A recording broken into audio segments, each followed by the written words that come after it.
అలాంటి చీకటి పాలన నుంచి మీ అందరినీ చూశాం. 3 పార్టీలో పోరాడాం, విడివిడిగా పోరాడాం.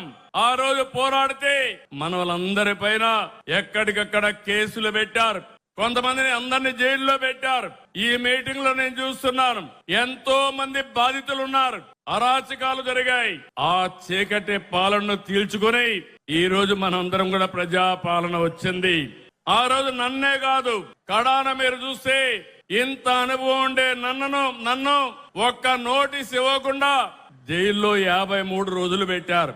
అదే మరి పవన్ కళ్యాణ్ గారిని అడుగడుగునా హెరాస్ చేశారు. అవునా కాదా గుర్తు తెచ్చుకోమని మరొకసారి విజ్ఞప్తి చేస్తున్నా. ఎన్నికల్లో విజయాన్ని చూసి మురిచిపోలేదు, రాష్ట్ర దుస్థితి చూసి కుంగిపోలేదు. నేను 4వ ముఖ్యమంత్రి. హైదరాబాద్ ని అభివృద్ధి చేయడంలో, తెలుగు జాతిని ప్రపంచ పటంలో పెట్టడంలో ఆ రోజు పనిచేశాను.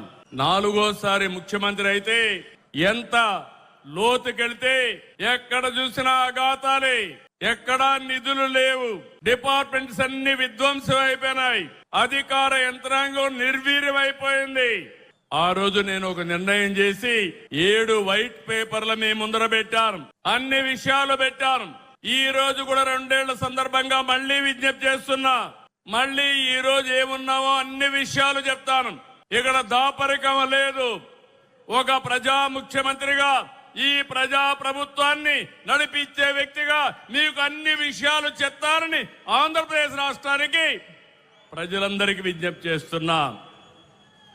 మీరు ఆ రోజు తీసుకున్న విజ్ఞత, ఆ విజ్ఞతే డబుల్ ఇంజన్ సర్కార్. ఈ రాష్ట్రాన్ని మీరు కాపాడారు. దేశం దూసుకెళ్తా ఉంది. ఆంధ్రప్రదేశ్ రాష్ట్రం విధ్వంసానికి గురైంది. విజ్ఞత చూపించారు. రాజకీయ పార్టీలు సమైక్యంగా పనిచేశారు. ఆ ఫలితమే ఈ రోజు ఈ రాష్ట్రాన్ని రక్షించుకోగలిగాం.